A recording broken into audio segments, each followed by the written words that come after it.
E eu queria falar hoje sobre lembrar um pouquinho sobre a escada do sucesso. E depois nós vamos dividir essa escada em duas partes, né? Ali nós vemos 4 degraus, né? E 2 degraus faz parte de uma coisa e os outros 2 de uma outra fase. Então a Bíblia diz assim, em Efésios 4:13, diz: até que todos cheguemos à unidade da fé e ao conhecimento do Filho de Deus, ao homem perfeito, à medida da estatura completa de Cristo. Esse é o desejo de Deus, que nós cheguemos à estatura de varão perfeito, que nós fiquemos mais parecidos com Jesus, que nós cheguemos nesse patamar de Cristo, assim como Ele é santo, assim como Ele é justo, que a gente chegue como o nosso irmão mais velho, Jesus. E para isso tem um processo. E esse tema, a escada do sucesso, ele não está escrito na Bíblia, mas foi uma maneira de interpretação para ajudar a entender e a nos conduzir nesse processo. Então, a escada, a Bíblia fala da escada de Jacó, né? Então a escada está na Bíblia. O sucesso também está na Bíblia, né? Mas o termo escada do sucesso, né? Não tem nenhum texto que fala: e subais a escada do sucesso para que chegueis no céu. Não tem. Mas foi uma forma de estruturar didática para nós entendermos alguns passos, alguns procedimentos que precisam acontecer na vida de um cristão, para que ele então possa ir em direção a isso que está em Efésios 4:13, chegar na estatura de varão perfeito. Então vamos lá, vamos caminhar. A missão da igreja. Olha o que Jesus diz aqui em João, capítulo 17, versículo 12. Quando eu estava com eles, guardava-os no teu nome, que me deste, e protegi-os, e nenhum deles se perdeu, exceto o filho da perdição, para que se cumprisse a escritura. Infelizmente um se perdeu, foi o filho da perdição. Mas Jesus está dizendo aqui que Ele cuidou, e nenhum daqueles que o Senhor colocou nas mãos deles Ele deixou que perdesse. Então, diante dessa declaração, desse grande desafio, é nossa responsabilidade amar, cuidar, integrar, ensinar, discipular, pastorear e treinar todas as pessoas que Deus confiou nas nossas mãos e que congregam nesta igreja. Nós não podemos nos dar o luxo de apenas, entreter os irmãos, fazer uma boa programação, um bom sermão, né? Aquela coisa toda que a gente aprendeu, aquela eloquência toda, né? Aquela coisa bem bonitinha, bem certinha, tal, bem didática. Não é a função da igreja, não é a função dos pastores, não é a função da igreja é fazer você se tornar discípulo de Jesus e continuar a missão que Jesus começou. É fazer você não depender mais de nós, deixar de ser irmão 6 horas. Conhece irmão 6 horas? 6 horas por mim, 6 horas por mim. Não, agora eu sou um intercessor, eu sou um sacerdote, eu sou um homem de Deus, que Deus levantou para fazer a obra. Então, a nossa função é fazer com que as crianças recém-nascidas no reino espiritual se tornem homens e mulheres. Estava vendo um videozinho de Jesus Cop, né? E uma ministração de conferência sobre discipulado, e ele fala algo muito importante. Ele fala que nós somos muito bem treinados em gerar filhos. Então nós fazemos eventos e tem uma colheita muito grande, mas há uma dificuldade na cultura brasileira de gerar pais espirituais. É por isso que ele fala, né, as igrejas por aí falam: nossa, que meninice, nossa, vocês estão fazendo tanta coisa. Por quê? Tem muitos filhos sendo gerados, poucos pais para orientar, para cuidar, para discipular esses filhos. Então fica aquela bagunça, fica aquela coisa muitas vezes desorientada, modismos, coisas que vão surgindo, declarações. A gente vê aí alguns artistas dando declarações. Uma delas declarou que ela até hoje não entende por que tem que ficar confessando se Deus sabe todas as coisas. Então Bíblia não tem nada, tem canções, tem. E hoje infelizmente tem equipes que sentam para fazer as canções, para rimar, para ficar melódica. Tem técnicas para fazer com que a música entre e aquela música entre na sua mente, mexa com o teu emocional. E muitas vezes não é nada espiritual. São pessoas até com cigarro na boca, compondo, porque é comercial. Eu tive a infelicidade de estar dentro do estúdio e ver coisas terríveis. Em nome do Jesus, do Evangelho, pessoas com um copo de uísque compondo, porque é comercial, tem que vender. Então Jesus rima com a luz. Então, pô, Jesus é a luz que brilha, que vai, e aleluia, e acabou, vamos tomar uma cachaçada por aí para comemorar que a música ficou top e vai estourar, vamos ganhar dinheiro. É a meta. Então, o pastor de hoje falando sobre isso, nós precisamos gerar paz, porque é isso que Deus espera. Que nós cheguemos à estatura de varão perfeito, que nós cresçamos, saiamos de meninos da fase de jovens e passemos a paz espirituais. O discipulado bíblico, ele, dentro dessa escada do sucesso, ele contém duas fases, ou são dois tipos de discipulados distintos, que nós precisamos saber e não confundir. Então, existe um discipulado que é um discipulado para consolidação, e existe um discipulado que é um discipulado já a nível de treinamento. Então, Mateus 28, 19 a 20, que você conhece, está lá no slide. Jesus disse,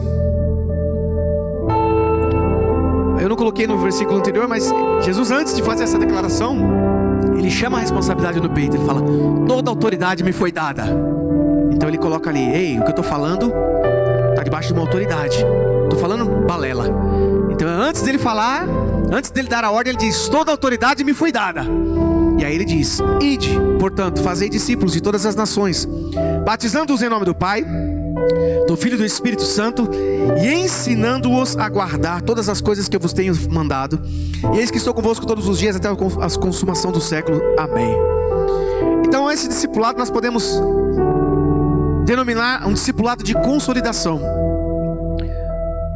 É um discipulado que vai ajudar o novo convertido a se firmar em Jesus, a entender os princípios, a tirar as primeiras mazelas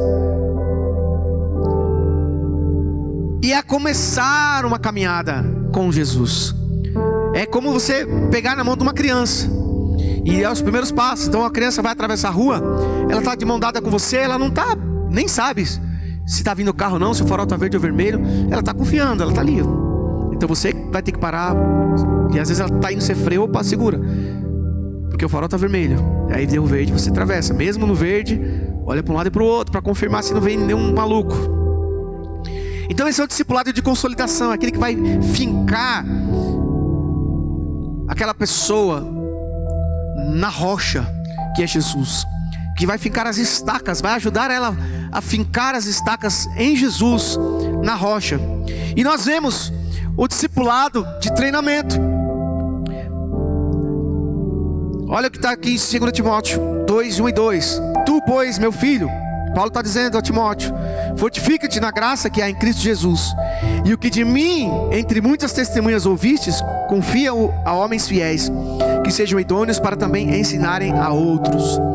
Então aqui, Paulo já está falando no nível de instrução, nível de poder, de palavra, de treinamento, de coisas relacionadas a fundar igrejas, a ir adiante, a levar o nome do Senhor Jesus.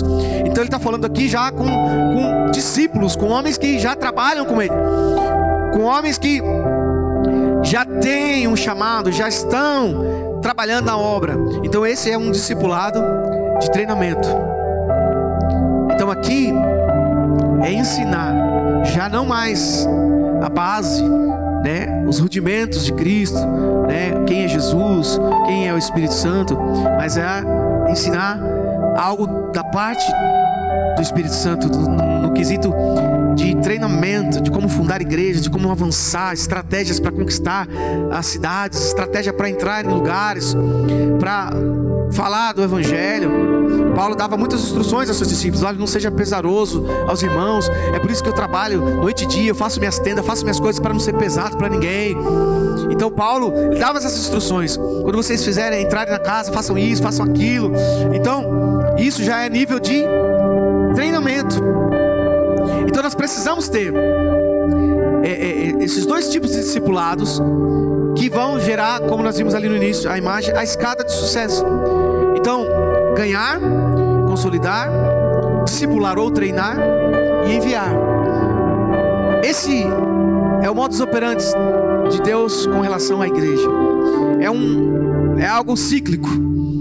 Você faz, e aí você passa para o outro, e o outro faz, e passa para o outro faz, e assim a rede de discipulados, os discípulos de Jesus, não vão terminar nunca, porque isso vai continuar. A palavra cristão, né? Nós vemos assim no censo, qual é a sua religião? Aí está lá, cristão, católico, umbanda, não sei o quê, e outros. E normalmente nós colocamos cristão, porque é o que está mais próximo a nossa, né? O pastor estava falando hoje de manhã, por que não começarmos a adotar, riscar o outros e colocar discípulos de Jesus? Porque a palavra cristão, ela aparece só 3 vezes na Bíblia. 3 vezes na Bíblia, a palavra cristão. E discípulo, no Novo Testamento todo.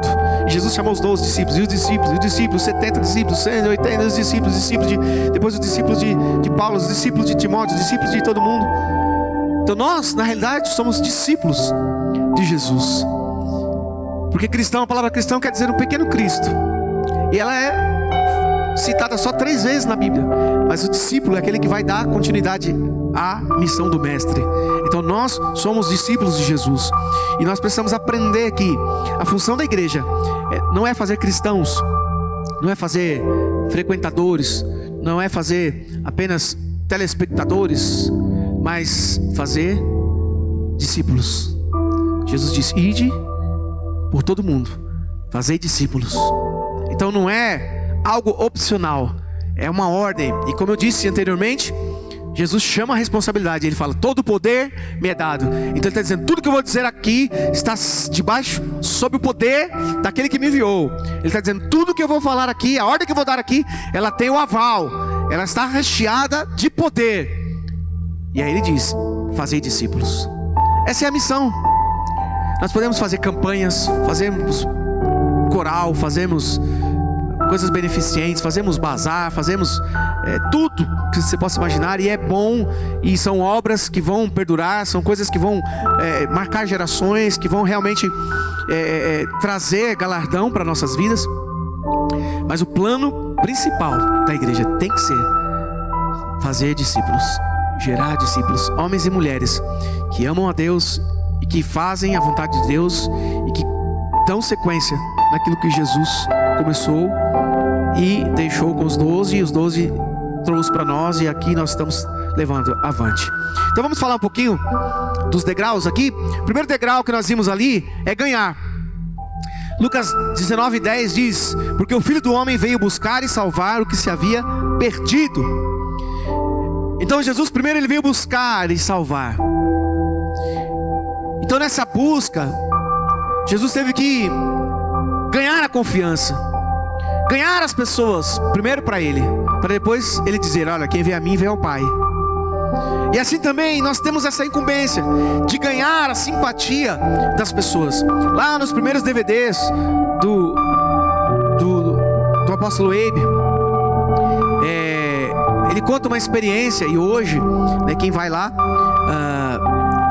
hoje não mais, porque as conferências não estão acontecendo mais, as conferências anuais, né, nacionais, que acontecia lá em Santarém. Mas o personagem da história é um dos anfitriões. Agora pegou o português, Brasil. Então, era um desses que recebia as pessoas. E ele conta que esse homem cedeu a sua casa, uma casa boa, com piscina e tal, para fazer um casamento. E o Abe disse na sua experiência no Fator Barnabé que tinha tias que ele fazia anos que não via. E ele estava na piscina e ele viu o dono da casa isolado, porque ele cedeu a casa, mas ele não estava participando. E Deus disse: vai lá conversar com ele. Então ele abriu mão de estar, às vezes, com as tias que fazia anos que não via, os primos, para investir naquele homem. E ele tirou um tempinho com aquele homem. Só que ele não chegou lá para falar: crentez, paz do Senhor, varão, como é que está, o que Deus está fazendo na tua vida hoje. Não, ele começou a conversar e ele falou que tinha uma profissão, o Abe que falou dele e tal. E começaram a bater um papo informal. E aquele homem, todo domingo ele levava a mulher há anos, deixava na porta e ia embora. E depois desse momento que o Abe teve um momento ali com ele, ganhou a confiança dele, trouxe ele para perto. No próximo domingo, o Abe estava na porta recebendo os irmãos e pegou na mão dele e disse: ô querido, tudo bem? Bom dia. Aquele papo foi tão gostoso. Vai na paz, viu? Ele falou: não vou. Hoje eu vou ficar. Eu vim para ficar. Ele nunca mais saiu da igreja, pelo fato do Abe abrir mão de estar muitas vezes ali no seio da família para investir naquele homem por algumas 2 horinhas, 3 horinhas no máximo, e falando de coisas informais, falando do time de futebol, falando de profissão, falando de coisas, ganhando confiança, um papo gostoso, sem aquela coisa do crentez, né? Você está falando com alguém que o Abe chega a falar, para muitos isso, né? Os mais conservadores, pode até ser um pecado, mas eu já vi em alguns testemunhos dele que ele estava evangelizando alguém que não era crente, e aí o cara pediu a cervejinha e ele pediu o guaraná dele, e quando o copo do companheiro estava ficando vazio, era ele quem enchia a cervejinha do cara. O cara toma a cerveja, ele não ficava, quando o cara enchia o copo, meu Deus, Senhor, queima ele. Não, ele estava conversando informal, e o cara falou: pô, você não me discriminou, eu pedi minha cervejinha, você estava completando meu copo. Puxa, ele falou: não, cara, a sua particularidade, você toma, eu não tomo. Ele falou: esse ato foi tão legal, porque todos os crentes que eu conheço já estariam aqui me xingando e falando: sai dele, Satanás e tal. Onde é a sua igreja? Eu quero ir lá. E aí ele foi. Aí é o Espírito Santo que tocou. Ele nunca mais tomou nada, mas o Espírito Santo trabalhou daqui para fora, de dentro para fora. Então, para muitos isso é um sacrilégio. Pelo amor de Deus, chama o Padre Quevedo para fazer o exorcismo. Mas ele fala: tem momentos que eu preciso ganhar a pessoa para mim, para depois então eu levar essa pessoa para Jesus. Por isso é que Jesus veio para a terra. Deus já estava aqui. Eu sempre falo isso, repito, mas é bom para você não esquecer. Deus veio na primeira era do Velho Testamento. Jesus veio no Novo Testamento. E depois que Jesus subiu, ele deixou o Espírito Santo. Então hoje nós estamos na dispensação do Espírito Santo. É o Deus Espírito Santo que está na terra e estará conosco até a hora que Jesus vier buscar a noiva. Quando Jesus vier buscar a noiva, ele que vai levar a igreja pela mão, né? Vai entrar com a noiva. O Espírito Santo que vai conduzir a gente para o noivo. Mas quando Deus veio, as pessoas tinham medo de Deus, porque Deus vinha como trovão, vinha como raio, como fogo, e as pessoas tinham dificuldade. Aí Deus deu instrução para Moisés fazer o tabernáculo, para que aquilo fosse devagarinho, que eles fossem entrando. Mas mesmo assim, pensa numa coisa, pensa em você vir num culto sem essa liberdade que você tem de vir adorar. Pensa assim, você vai entrar no culto uma vez por ano, você tem que ficar consagrado o ano todo. Eles se colocam uma roupinha bonitinha, um aventalzinho cheio de campainha, de sininho, nos braços, nas pernas, tudo.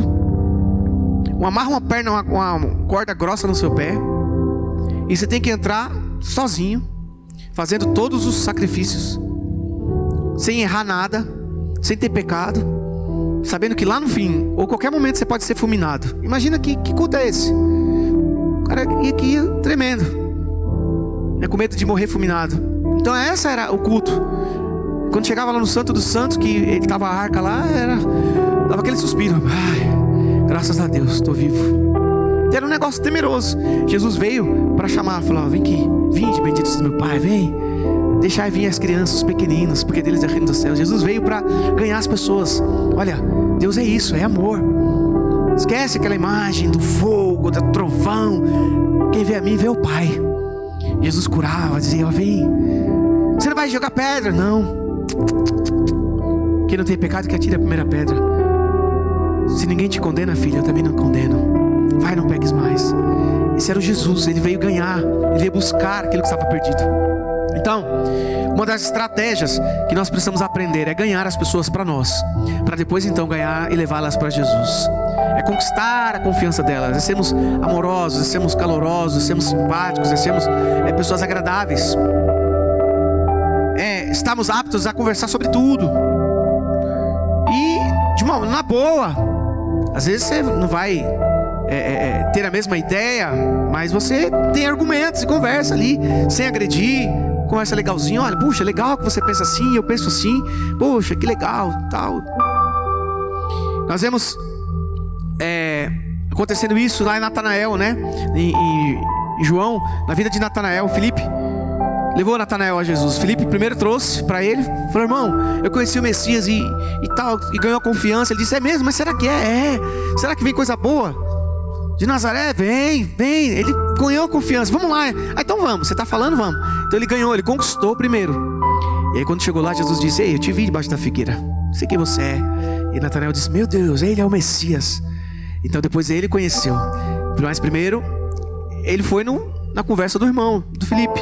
Foi na conversa ali, ganhou ele, para depois então ele levar ele a Jesus. Primeiro ponto do discipulado. E esse discipulado é o discipulado de consolidação. É ganhar e consolidar.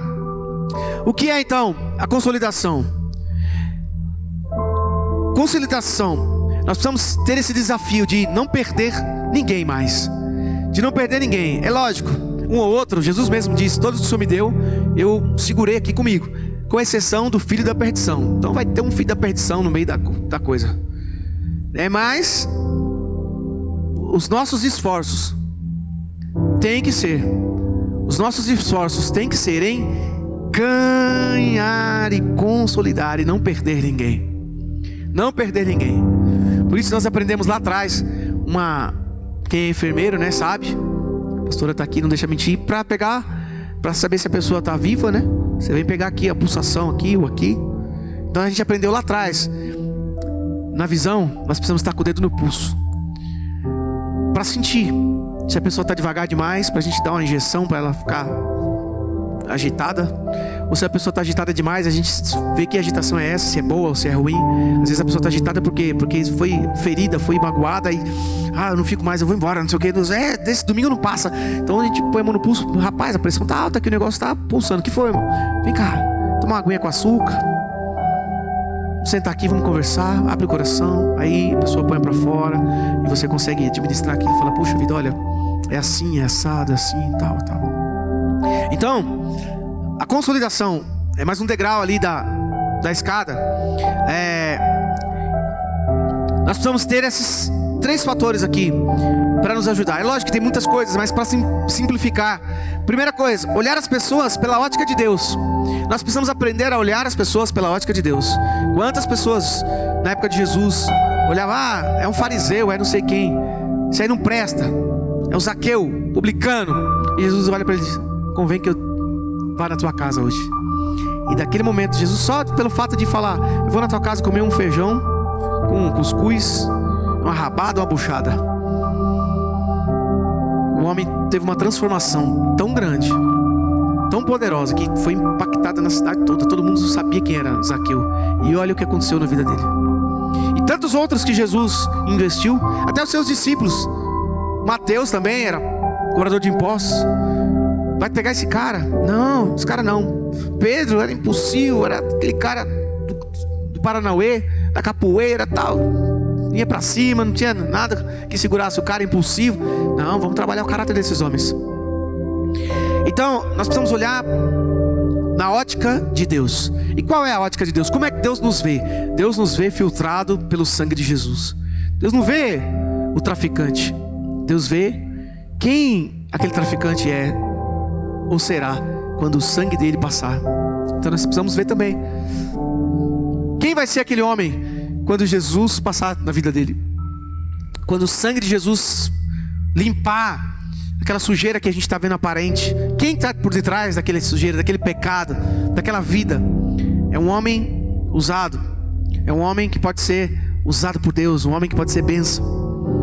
Então, nós precisamos também, no segundo ponto, na questão da consolidação, mostrar total interesse, não importando quem essas pessoas são.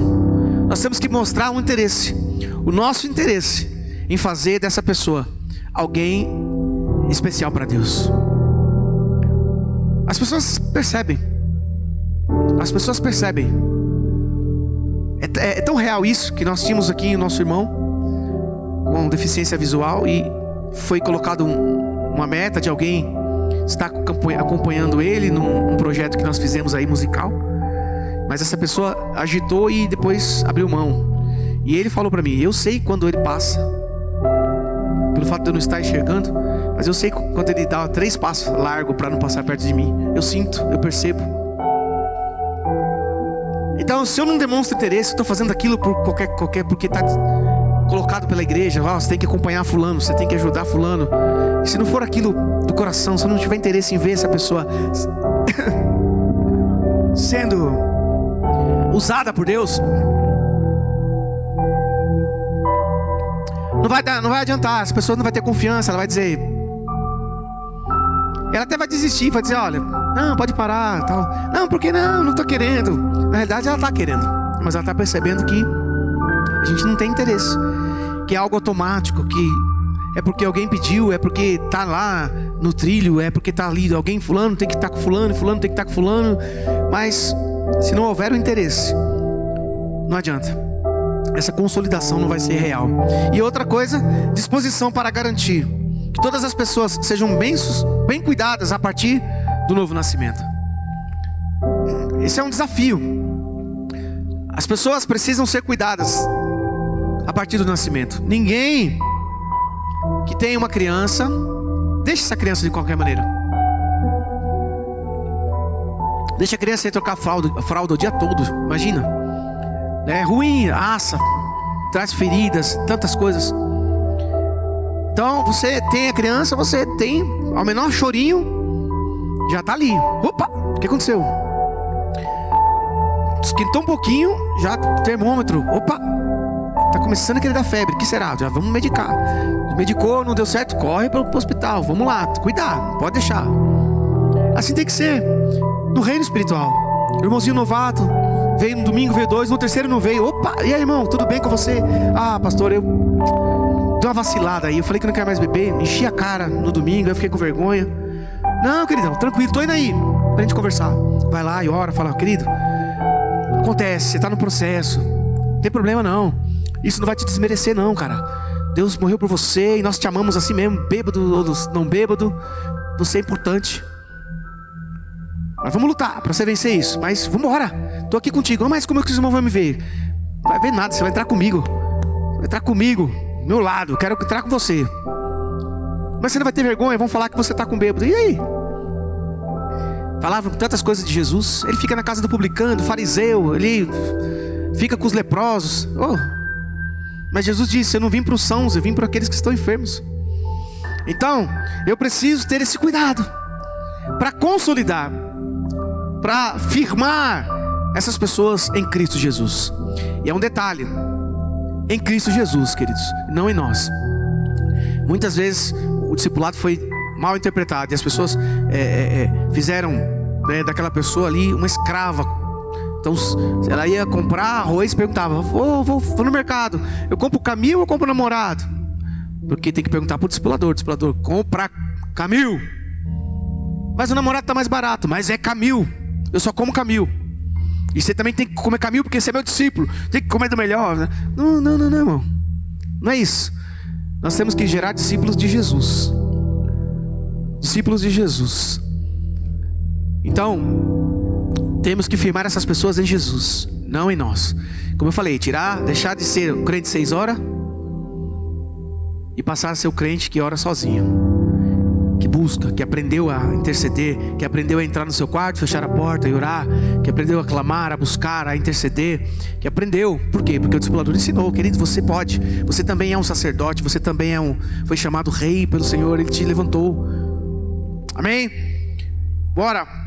Então nós já subimos 2 degraus: ganhar, consolidar. Esses 2 degraus fazem parte do discipulado de consolidação. É o discipulado que eu vou trabalhar com um novo convertido, para ensinar ele os princípios bíblicos, para que ele aprenda a ser um cristão. O verdadeiro discipulado nos faz crescer aonde? Na total intimidade com Deus, na submissão a Deus e a nossa liderança. Um discipulador que pega o seu discípulo e começa a falar: olha, cola na minha que você passa de ano. Não liga que o pastor Pedro fala, não sei o que, não, porque eu sou o seu discipulador e eu estou responsável por você. Não, mas o pastor Pedro, não, esquece. Ó, vai comigo. Tá errado. O verdadeiro discipulado, ele vai fazer você crescer na submissão a Deus em primeiro lugar e na sua liderança. É caminhar lado a lado, é respeitar, é receber, estar debaixo dessa liderança. O verdadeiro discipulado, ele nos traz a abertura para que nós possamos ser tratados. Deus quer tratar muitas coisas nas nossas vidas. Nós viemos do mundo, nós viemos às vezes de uma vida ruim, de traumas, de coisas, de experiências que não foram tão boas assim. E Deus quer tratar, e o discipulado nos ajuda a ter essa abertura para que a palavra de Deus comece a entrar no nosso coração e comece a modificar algumas coisas aqui dentro, para que nós possamos então viver a boa, perfeita e agradável vontade de Deus. O discipulado nos ajuda a viver uma vida de transparência, tirar as máscaras, a viver aquilo que nós somos, a não nos esconder, porque se nós não revelarmos, como aquele centurião, aquele chefe que foi curado da lepra, ele vivia ali na postura para falar com seus subordinados, todo mundo dava continência para ele, ele todo bonitão, fardado até em cima, com capacete, com couraça, com tudo.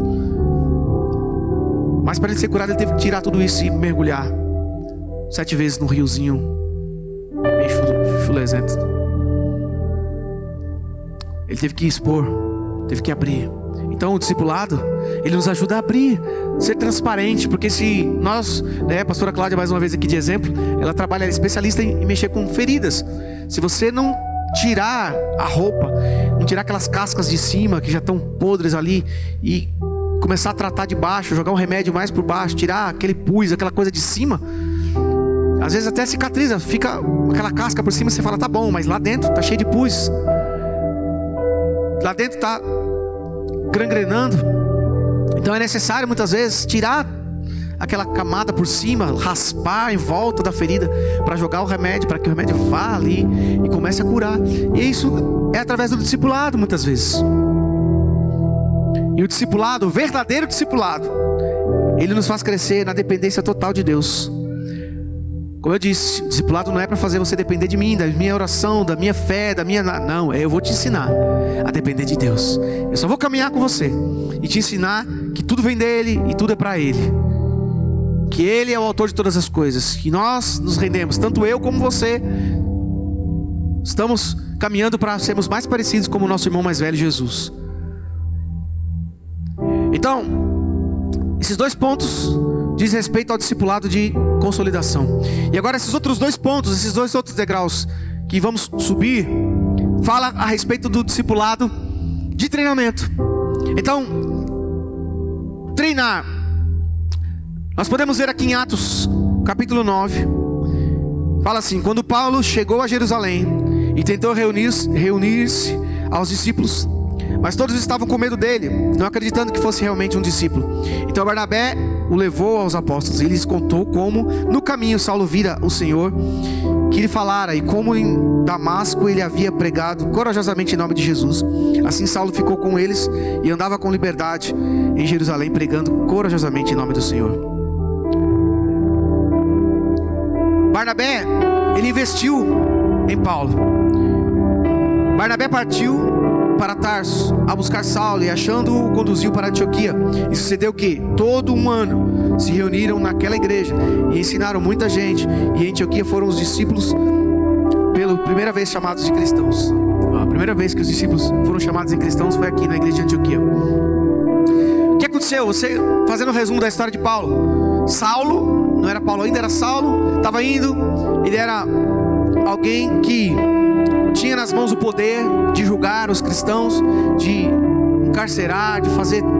Ele trabalhava para o governo de Roma. E ele estava indo para mais uma missão, e Jesus aparece para ele no caminho. Ele cai, fica cego 3 dias. Daí, abrindo um parênteses, nasceu a ideia do encontro com Deus, a ideia da história de Paulo. Nós ficamos 3 dias no sítio, e no último dia, nossos olhos são abertos e nós conseguimos ver coisas tremendas. E assim foi na vida de Paulo. 3 dias ali, cego, sem comer. Deus levanta Ananias, fala, vai lá na casa. Ananias tremendo, fala, Senhor, mas logo eu, oh meu pai, o cara é mau, ele vai mandar me matar. Não, vai, porque ele para mim tem muita importância. E aí não foi diferente. Ananias foi, orou, e Paulo começou a dizer, eu sou cristão, ô irmão, Pai do Senhor, Pai de Deus, Pai de Cristo, graça e paz. E o pessoal falava, corre que é Saulo, ele vai matar a gente, deve ter alguma emboscada, corre. Ninguém queria ficar perto dele. E Barnabé foi o cara que disse, ei, vem caminhar comigo. E aí Barnabé falou, tá comigo o cara aqui. Ó, ele se converteu, sim, é real, vou mandar comigo. Só que aconteceu que Paulo foi expulso. Eles pegaram, mais pra frente, se você continuar a história, em Atos 9, eles viram que ele estava dando dor de cabeça. Por quê? Porque ele era intenso. Então, do mesmo jeito que ele falava, você é cristão, você vai morrer. Agora ele falava, se você não for cristão, você vai morrer. Aceita Jesus. E começaram a falar, esse cara tá arranjando confusão. E mandaram ele pra terra dele. Foi pra Tarso, vai embora. Pagaram a passagem, cometão. Foi de cometa. E aí Barnabé soube, cadê Paulo? Não, ele foi para a terra dele, ele está lá, escondido lá, desanimado. O pessoal aqui não deu oportunidade para ele, com medo, enfim. E ele foi lá e disse, Paulo, eu tenho uma missão de ir para Antioquia, e eu quero que você vá comigo. E a Bíblia fala que por 1 ano eles caminharam ali, ele treinando Paulo. E você sabe qual foi o resultado disso?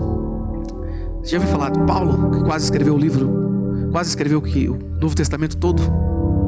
Barnabé não escreveu nada, mas ele investiu no Paulo. E Paulo foi um dos maiores apóstolos de Cristo. Por quê? Porque um homem investiu. Ele treinou. Ele treinou a vida de Saulo, que virou Paulo. E esse homem fez um rebuliço no cristianismo. Levou o evangelho a todos os cantos, escreveu. E enfim, hoje as cartas dele impactam a nós até hoje. Nós ouvimos do que ele tem falado. Então, o treinamento é algo muito sério, muito importante. Treinar essas pessoas que chegarem a nós para ser discípulos de Jesus, para serem ousados, para serem instrumentos de Deus na sua área. Não que todos tenham que pregar, não que todos tenham que cantar, mas na sua área Deus pode usar, Deus pode fazer. É na mídia, é por trás dos holofotes, por trás dos bastidores. Tem pessoas que trabalham bem por trás dos bastidores, não querem estar à frente. Tem outras que já preferem, já tem a arte de ministrar, já, né? Quando pega o microfone já vai e consegue deslanchar ali. Mas tem outras pessoas que não.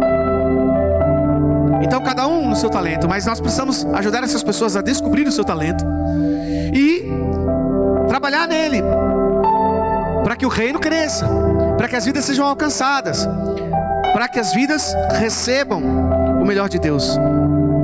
Então, Barnabé investiu na vida de Paulo, e Paulo se tornou um homem cheio do Espírito Santo, cheio de talentos, um homem poderoso. Abrindo um parênteses, não está no texto, mas lembrando agora, Pastor Eibe, numa das suas ministrações, ele fala, José, o tema é tipo, José, o melhor discipulador. E aí todo mundo fala, não, olha, o que Jesus recebeu veio de Deus, porque Jesus era filho de Deus. Mas ele mostra que na época o pai era responsável de ministrar toda a lei para o jovem. Então o mérito de Jesus aos 12 anos está falando com os escribas, está falando com os doutores da lei, a nível de doutor para doutor, é porque José o treinou. Não foi porque ele tinha o conhecimento do céu, porque lá em Filipenses diz que ele desceu como forma de homem, ele se esvaziou, ele não tinha nada, nenhum talento a mais, porque seria desvantagem. O diabo podia jogar isso na cara dele. Você está vencendo porque você está metade aí, você deixou algumas coisinhas lá, mas outras coisas você deixou aqui, você está com você. Mas um homem natural não vai vencer, porque ele não tem o que você tem. Jesus se esvaziou. Tudo que ele fez foi através do poder do Espírito Santo, foi através da palavra, que é a mesma palavra que está conosco, o mesmo poder que está conosco. Por isso nós podemos fazer, porque ele venceu Satanás no poder do Espírito Santo e no poder da palavra. não foi no poder de Jesus. Então quando Jesus chega naquele lugar aos 12 anos e fala, e começa, ao invés de aprender, ensinar aqueles doutores da lei, porque José o treinou. José foi o seu maior discipulador, foi alguém que levou ele a entender os princípios, porque ele já sabia quem ele era. O anjo já tinha falado, Maria já tinha falado. Então ele falou: vou treinar esse rapazinho, vou treinar Jesus para ele ser o melhor. Então foi o desafio de José, um trabalho de discipulado, um ensinamento poderoso na vida de Jesus. Deveres de um bom discipulador: orar pelo seu discípulo, é um dever. Acreditar no discípulo, ninguém pode acreditar nele, mas se Deus mandou você caminhar com ele, você tem que acreditar nele. É como Barnabé e Paulo. Fala: não, esse cara está disfarçado, é o 007. Qualquer hora que nós estivermos aqui, é o homem-bomba, ele vai explodir todo mundo aqui, não vai sobrar um cristão. E Barnabé acreditou nele. Não, ele se converteu, cara. Ele se converteu, e eu vou investir nele. E olha o que deu. Deu um resultado tremendo. Então pode muitas pessoas não acreditar naquele homem ou naquela mulher que Deus pediu para que você acompanhasse, mas você precisa acreditar no seu discípulo. Não desistir do discípulo, não desistir. Ter argumentos, ter flexibilidade, carinho, amor, tudo tem que ser regado por isso. Compaixão, dispor de tempo para servir o seu discípulo. É preciso você dispor de tempo para estar junto numa emergência. No começo tem muitas emergências, aquela coisa: amor, tá vazando a fralda, corre. Não tem fraldário, bota em cima do caixa do capô do carro, bota em cima de onde for. Então no começo da vida cristã é assim. Você acabou de falar com o rapaz aqui: irmão, tá firme?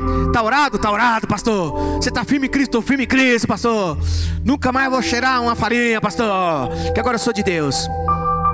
Daqui a pouco ele liga: pastor, tô loucão, vem me buscar, pastor, tô aqui, dei um tapa na farinha aqui, agora eu não sei nem onde eu tô perto de um negócio aqui, falando mercado não sei o que. Aí vai lá você atrás do cara: ô irmãozão, você falou que não ia. Ah, pastor, cheguei em casa, sabe que eu pisei no rabo do gato, a mulher já me deu um grito, eu já fiquei nervoso, já fui pra rua e perdi a cabeça. Deu uma cheirada na branquinha. Aí você vai lá, pega o talquinho, pega os lenços umedecidos, dá a limpadinha. Bora, queridão, vamos caminhar. Ah, não vou mais pra igreja, não. Desiste de mim, pastor, desiste de mim, eu sou um tranqueira. Não, foi só um deslize. Bora, eu acredito em você, eu confio em você. Vai dar coisa boa aqui, vambora. Vai dar liga nesse negócio e puxar. Eu gosto de falar isso. A Bíblia fala que nós vamos dar frutos, e o nosso fruto que vai permanecer. Sabe qual é o fruto que permanece? É vida. A única coisa que é imortal é a vida. O fruto não é o coral que você montou, a flor que você fez, a igreja, o prédio que você ajudou a construir. Não, o fruto são as vidas. Imagina você chegar no céu, aquela fileirinha, aquela escadinha de filhos que você ganhou para Jesus. Aí você para, São Pedro fala: quem que é? Aí você vai falando: Joaquim, Severino, Zezinho. Você vai passando na fila. Tudo meus filhos. Eu fico imaginando, às vezes você falou alguma coisa assim em algum lugar que você estava, e de repente aquilo, e você esquece, né? Você não vai lembrar. Aí você está entrando, alguém vem: ei, posso falar com você? O que foi? Pode. Agora estamos no céu, tem não para onde correr. Pode falar a eternidade toda. E o cara falou: quero te agradecer, porque naquele dia no mercado que eu estava lá, mendigo, sentado na calçada, você foi me dar um lanche, você falou: Jesus me ama, não sei o que, eu sou aquele mendigo. Eu lembro de você. Aí você não vai lembrar, porque é tanta coisa. Mas imagina quantas surpresas você vai ter no céu. Eu tenho isso na minha percepção. A Bíblia não fala isso claramente, né? Mas a gente vê os homens de Deus aí, estudiosos, enfim. E o que nós aprendemos é que o nosso corpo vai ficar, e nós vamos receber um novo corpo. Nós não vamos ficar sem corpo, alma penada. Nós vamos receber um corpo glorificado, que nem de Jesus. Deve ser um pouquinho diferente, mas bonitinho, eu acho, né? a glória de Deus vai dar um tapinha, uma esticadinha, aquela coisa, botox, vai ficar mais bonitinho. Porque é tão certo isso que quando eles viram Jesus glorificado, demorou um pouco para reconhecer. Era o mesmo Jesus, só que ele estava um pouquinho mais novo, sei lá, um pouquinho mais bonito, mais galã. Então você também não perca essa esperança não, mano, que vai ficar mais bonitinho, mais galã. Mas a alma e o espírito são eternas, porque a Bíblia fala que a espada, ela consegue entrar na divisão da alma e do espírito. Então tá colado ali, tá? Não tem como tirar o espírito da alma. E a alma é o centro das nossas emoções. A Bíblia fala que quando Jesus voltar, que nós subimos, todo o que é ruim vai ser apagado, e nós só vamos ficar com o que é bom. Então eu não imagino você ir pro céu, né? Você morrer e fazer tum, aí você aparecer no céu e fala: nossa, que lugar bonito, gostei, vou ficar por aqui. Não, quando você pisar no céu, você vai falar: valeu a pena.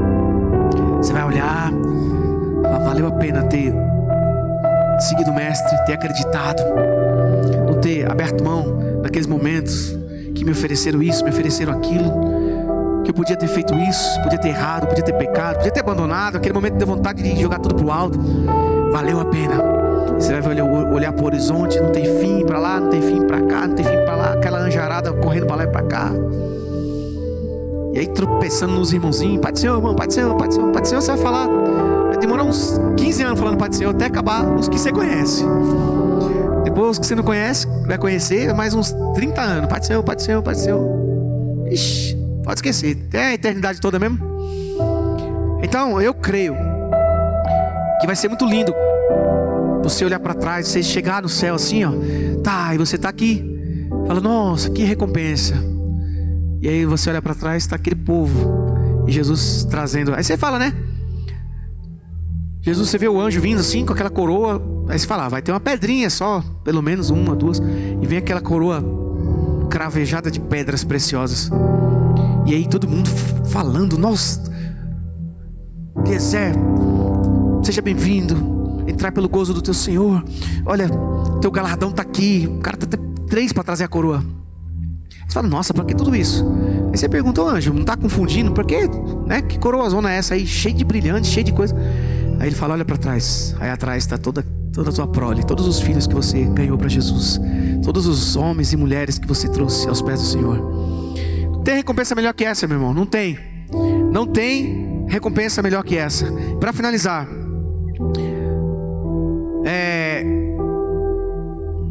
vimos que ganhar e consolidar faz parte do discipulado de consolidação, aquele discipulado que você vai trazer a pessoa a Cristo. Agora, o treinar e enviar faz parte do discipulado já de treinamento, que nós vimos lá em 2 Timóteo. E enviar nada mais é do que liberar o teu discípulo para começar o ciclo novamente. Esse ciclo não pode acabar, ele só vai acabar o dia que o Espírito Santo falar: ei, arruma suas coisas que o noivo está chamando, chegou a hora. Quando você ouvir já aí acaba esse ciclo. Mas enquanto isso não acontecer, esse ciclo não pode acabar, porque é esse ciclo que vai fazer com que as outras pessoas, as próximas gerações, tenham o contato com Deus e conheçam Jesus e vão caminhar e vão para o céu, vão ser tocadas, vão entrar nesse processo de ganhar, consolidar, treinar ou discipular e enviar. Então Jesus diz: mas ide as ovelhas perdidas da casa de Israel, e indo pregar e dizendo: é chegado o reino dos céus. Curai os enfermos, limpai os leprosos, ressuscitai os mortos, expulsai os demônios. De graça recebestes, de graça dai. Essa é a função da igreja: ir buscar as pessoas, ganhar essas pessoas, levar o evangelho, curar, libertar e até ressuscitar. Curar, libertar, expulsar demônio eu já fiz. Agora curar leproso eu já nunca limpei leproso, nem ressuscitei o morto. Mas vai chegar a hora, porque nós estamos entrando nesse avivamento dos últimos tempos. Só precisa treinar, né? O cara tem que fazer uns treinamentos aqui, deixar uns irmãozinhos deitados e falar: ressuscita, para na hora você não assustar, né? Imagina, você tá lá com aquela fé toda e porque eu vou orar aqui e tal, e tô com a fé. Você fala: ressuscita, aí o cara abre um zoião bem na sua frente. Esse é o primeiro a correr. Então nós precisamos estar preparados, porque vai chegar esse tempo. Vai chegar esse tempo, porque é promessa do Senhor. que nos últimos dias Deus derramaria de um poder sobrenatural, e nós vamos viver isso. Nós vamos impactar essa cidade com o poder de Deus. Amém, queridos? Eu quero fechar hoje então esse tema de discipulados. Falamos sobre 4 quartas-feiras sobre discipulados, e na próxima, terças-feiras, na próxima terça nós vamos estar falando sobre célula. E eu quero te desafiar a estar conosco, para que nós possamos reviver esses princípios poderosos e começar a praticar isso, porque só assim nós vamos ver realmente o reino de Deus sendo implantado na cidade de Osasco. Amém?